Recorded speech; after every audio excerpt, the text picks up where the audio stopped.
तो हेलो दोस्तों, आप लोगों का फिर से स्वागत है हमारे चैनल शिव पुत्रस पे। मैं रितेश हमारे प्यारे भाई अनिक के साथ आज एक सीरीज लेकर आए हैं जिसका नाम है हर हर महादेव।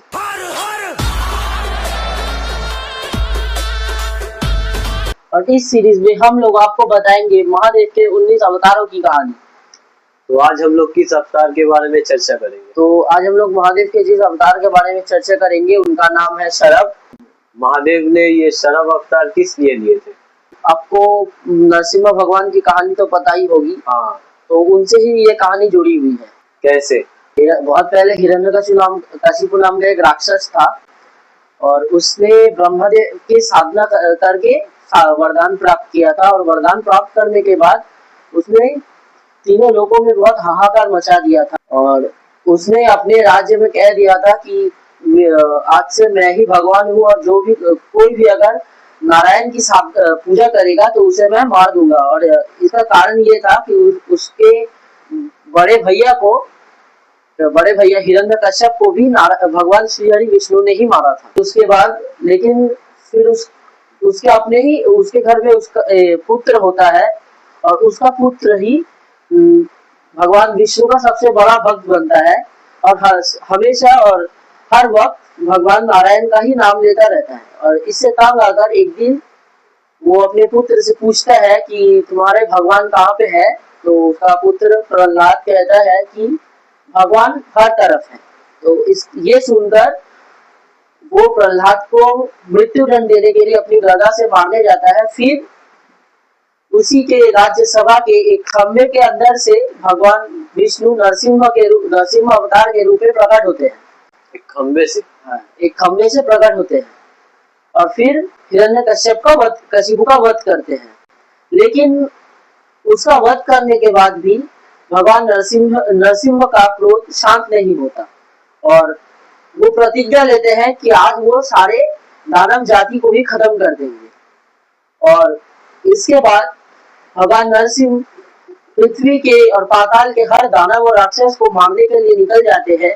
और अब उनके क्रोध के कारण पृथ्वी, स्वर्ग और पाताल में उथल पुथल मच जाती है और सब देवता चिंतित हो जाते हैं।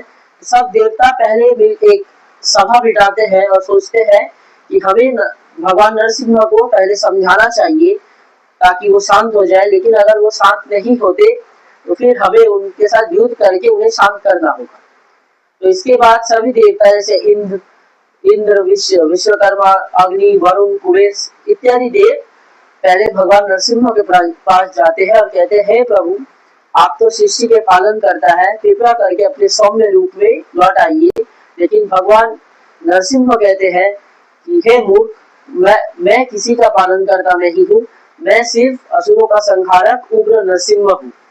और फिर देवता कहते हैं कि अगर आप हमारे विनती से शांत नहीं होंगे तो फिर हमें आपको बलपूर्वक शांत कराना होगा। और इसके बाद सारे देवता भगवान नरसिम्हा के साथ युद्ध करते हैं, लेकिन फिर भी वो भगवान नरसिम्हा को युद्ध में नहीं हरा पाते। और भगवान नरसिम्हा से परास्त होने के बाद सब देवता श्री लक्ष्मी के पास जाते हैं, लेकिन वो भी अपने इस स्वामी के इस उग्र रूप के सामने जाने के लिए तैयार नहीं थी।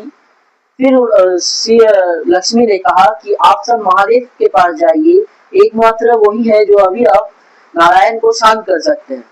फिर सभी देवता भगवान शिव के पास गए और भगवान शिव से विनती की कि हे देवादिदेव, आप ही अब इस जगत का रक्षण कीजिए। तो सबसे पहले महादेव वीरभद्र को भेजते हैं कि वो जाके नरसिम्हा को शांत करे। और वीरभद्र जाके भगवान नरसिम्हा को कहते हैं कि हे प्रभु, मैं आपसे युद्ध नहीं करना चाहता, आप कृपया करके शांत हो जाइए। लेकिन इसके बाद भी नरसिम्हा शांत नहीं होते। तो वीरभद्र अपनी हजार भुजाओं से नरसिम्हा को जकड़ के पकड़ लेते हैं ताकि वो शांत हो जाए, लेकिन इससे भी कुछ नहीं होता। और वीरभद्र भगवान शिव के पास लौट कर कहते हैं कि हे प्रभु, मैं भगवान नरसिम्हा के क्रोध को शांत करने में असफल रहा। इसके बाद भगवान शिव ने देवताओं से कहा कि अब एक तीर को जैसे एक तीर काटता है तो एक उग्र स्वरूप को शांत करने के लिए भी एक उग्र स्वरूप की जरूरत है। फिर भगवान शिव अपने एक अलौकिक स्वरूप में आते हैं जिसमें उनकी 8 भुजाएं, ऊपर का देह इंसान का और नीचे का एक शेर का और जिसमें चील के पंख और सिंह का मुख हो, ऐसे एक रूप में आते हैं जिसका नाम है शरभ। और फिर शरभ अवतार भगवान नरसिम्हा के पास जाते हैं और उन्हें कहते हैं कि हे श्री हरि नारायण, आप अपना ये उग्र रूप त्याग करके कृपया वैकुंठ लौट जाएं। लेकिन फिर नरसिम्हा अपने अहंकार में कहते हैं कि हे शरभ रूपी महादेव, आप मुझे कृपया करके शांत ना करें और मेरे सम्मुख से हट जाए, नहीं तो आपको भी मुझे परास्त करना होगा। ये सुनते ही भगवान शिव क्रोधित हो जाते हैं और भगवान नरसिम्हा के पैर पकड़कर उन्हें उड़ाते हुए ब्रह्मांड का एक चक्कर लगाते हुए उन्हें कहते हैं कि मैं आपके साथ द्वंद्व नहीं करना चाहता, आप कृपया करके शांत हो जाए। लेकिन फिर भी भगवान नरसिम्हा शांत नहीं होते। और फिर भगवान शिव क्या करते हैं, शिव रूपी शरभ क्या करते हैं कि वो अपने पंजों के नीचे भगवान नरसिम्हा को दबा देते हैं, फिर उन्हें पकड़कर निगलने लगते हैं। फिर भगवान नरसिम्हा को अपनी चेतना वापस मिलती है और फिर वो शांत हो जाते हैं। लेकिन कुछ जगहों पर ये कहानी थोड़ी विपरीत है। कुछ जगहों पर ऐसा वर्णन है कि जब भगवान शिव ने शरभ अवतार लेके भगवान नरसिम्हा के साथ युद्ध किया, लेकिन फिर और जब भगवान नरसिम्हा ने ये देखा कि वो भगवान शरभ को कुछ भी कर युद्ध में नहीं परास्त कर पा रहे हैं, तो फिर भगवान नरसिम्हा ने एक और रूप धारण किया जिसका नाम था गंडभैरव। भगवान नरसिम्हा ने और एक रूप धारण किया जिसका नाम था गंडभैरव।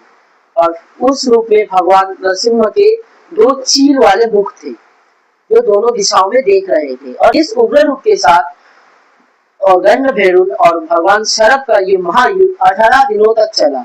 और इस युद्ध के कारण पृथ्वी, पाताल और स्वर्ग धीरे धीरे अंत की ओर बढ़ रहे थे। फिर जब ये युद्ध अपने अंत की ओर नहीं जा रहा था, तब सभी देवताओं फिर माँ पार्वती से विनती करती है कि हे माँ, आप कृपया करके इन दोनों का युद्ध शांत करें। और ये तो हम सभी जानते हैं, शिव कोई अवतार लेते हैं तो उनके साथ माता पार्वती भी एक अवतार लेती है। और भगवान अगर माता पार्वती कोई अवतार लेती है तो भगवान शिव भी उनके साथ अवतार लेते हैं, क्योंकि दोनों ही एक दूसरे के बिना असंपूर्ण है। और इसके बाद माँ पार्वती एक रूप प्रकट करती है जिसमें उनका भी मुख एक सिंह के जैसा होता है और उनका नाम होता है देवी प्रत्यंगिरा। और फिर देवी प्रत्यंगिरा क्या करती है, वो उनके युद्ध स्थल पर जहाँ पे गंडभैरव और भगवान शरभ युद्ध कर रहे थे, वहां पर प्रकट होकर वो एक जोर से दहाड़ देती है। और उनकी दहाड़ में इतनी दिव्यता और शक्ति थी कि भगवान शरभ और भगवान गंडभैरव दोनों ही शांत होकर अपने रूप में वापस आते हैं। ऐसे ही माँ प्रत्यंगिरा दोनों को शांत करती है और तीनों लोगों को अंत की ओर जाने से बचाती है।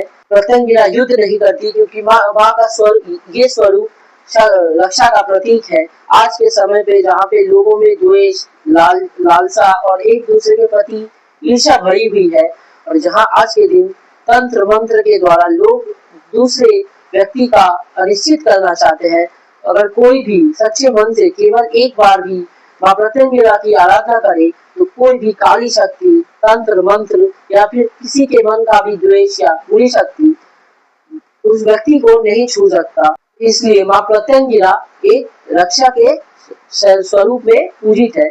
और आज भी भगवान शरभ का तमिलनाडु में थिरुवनम जगह पे कंपेश्वर एक मंदिर है, कंपेश्वर महादेव, वहाँ पे भगवान शिव को शरभ रूप में आज भी उनकी पूजा होती है। तो ऐसे ही भगवान शिव के शरभ अवतार की कहानी यहाँ पर समाप्त होती है। तो महादेव ने ये शरभ अवतार जो लिए थे, इससे हम लोगों को क्या सीख मिलती है? अगर आपके अंदर असीम शक्ति है तो आपके अंदर उस शक्ति को नियंत्रित करने की क्षमता भी होनी चाहिए। यही सीख भगवान शरभ हमें देते हैं। तो दोस्तों, आप लोगों को महादेव के ये शरभ अवतार के बारे में पहले से पता था? अगर पता था तो कमेंट में हम लोगों को जरूर बताएं। और हमारे चैनल शिव पुत्रास को जरूर लाइक एंड सब्सक्राइब करें ताकि हर हर महादेव सीरीज की और भी कहानियां आप तक जरूर पहुंचे। धन्यवाद।